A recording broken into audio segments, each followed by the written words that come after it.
Dans la Bible, il y a un verset qui dit que l'époque de la vie de l'homme sera de 120 ans. Tant de gens pensent que depuis lors, Dieu a diminué l'âge de l'homme à la limite maximale de 120 ans. Cependant, ce texte a des interprétations différentes. Même l'idée que Dieu ordonnait à l'homme de vivre seulement jusqu'à l'âge de 120 ans est l'interprétation la moins acceptée parmi les interprètes bibliques sur ce verset. Le texte qui dit que l'époque de l'homme sera de 120 ans a été enregistré par l'auteur de la Genèse pour aborder le contexte de la corruption de la race humaine. Selon le récit biblique, l'humanité s'était multipliée, et avec elle, le péché a également augmenté de manière intolérablement. La dépravation était si grande que même la lignée pieuse de Seth, qui gardait son engagement envers Dieu, s'était mêlée à la méchante lignée de Caïn. Ensuite, la Bible dit que face à cette terrible réalité, le Seigneur y a déclaré dans Genèse chapitre 6 et verset 3. Ensuite, le texte biblique informe que Dieu s'est repenti d'avoir fait l'homme sur la terre et a décidé de détruire les êtres vivants. Et la séquence de l'histoire biblique révèle que dès que Dieu a laissé tomber l'inondation sur la terre, et que seule la famille de Noé a été épargnée. Mais à la lumière de ce contexte, les érudits discutent de ce que Dieu voulait dire en indiquant que les jours de l'homme seraient de 120 ans. Et de cette discussion est venues les deux principales interprétations que nous verrons ci-dessous. La première interprétation dit oui, que Dieu a limité la vie de l'homme en 120 ans. Ainsi, cette interprétation soutient que dans le chapitre 6 de Genèse, Dieu a établi une limite d'âge maximal que les hommes pourraient atteindre. Et cette interprétation repose également sur le fait qu'Adam à l'inondation, l'âge commun des hommes était de centaines d'années. Mais après l'inondation, cette limite d'âge a diminué. Après Moïse, par exemple, il n'y a généralement plus de dossiers de personnes supérieures à 120.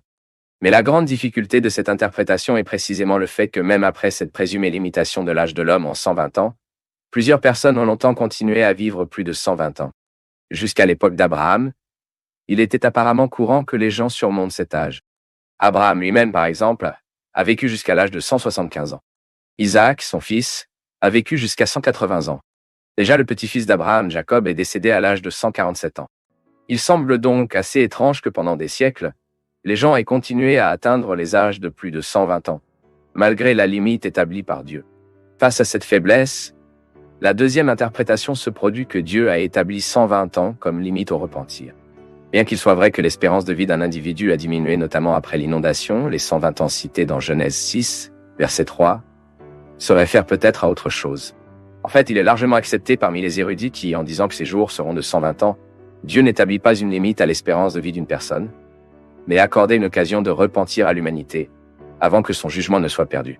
Ce principe s'adapte bien au contexte dans lequel Dieu a déclaré que son esprit ne ferait pas toujours face à l'homme.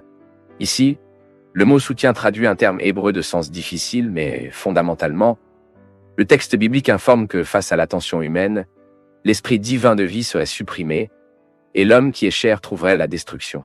Mais patiemment, Dieu a donné un report de 120 ans dans la perte de son jugement. Au moins, il semble que l'apôtre Peter interprète cette question dans le Nouveau Testament. Parce qu'en parlant de la société prédiluvienne, l'apôtre a écrit que les hommes étaient rebelles lorsque les affaires de Dieu s'attendaient à l'époque de Noé, alors que l'arche était préparée. Il est facile de voir que l'apôtre Pierre concentre très bien la question de l'attente de la longue date de Dieu par le repentir de ces hommes qui, à la fin, ne le regrettent pas. Et ailleurs, le même apôtre a également fait référence au fait que Dieu n'a pas pardonné au monde ancien hémétisme, mais n'a gardé que la famille de Noé, le commissaire-priseur de la justice.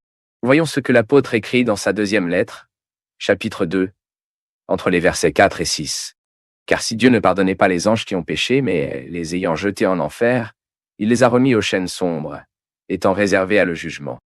Et il n'a pas pardonné le monde antique, mais il a gardé le Noé, une justice prématurée, avec 7 autres personnes, apportant l'inondation sur le monde des méchants, et a condamné la subversion les villes de Sodome et de Gomorrhe, les réduisant en gris et les mettant par exemple à ceux qui vivaient avec un poste.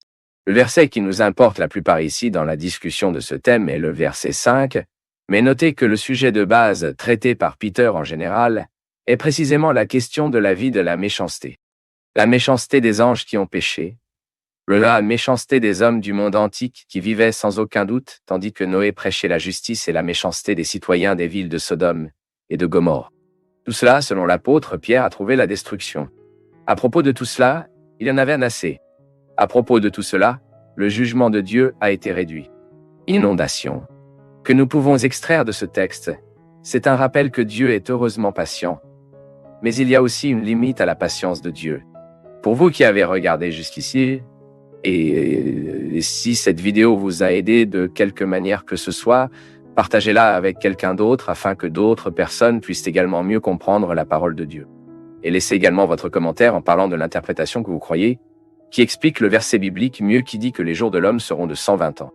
De plus, vous pouvez en savoir plus dans le premier commentaire ou dans la description de la vidéo.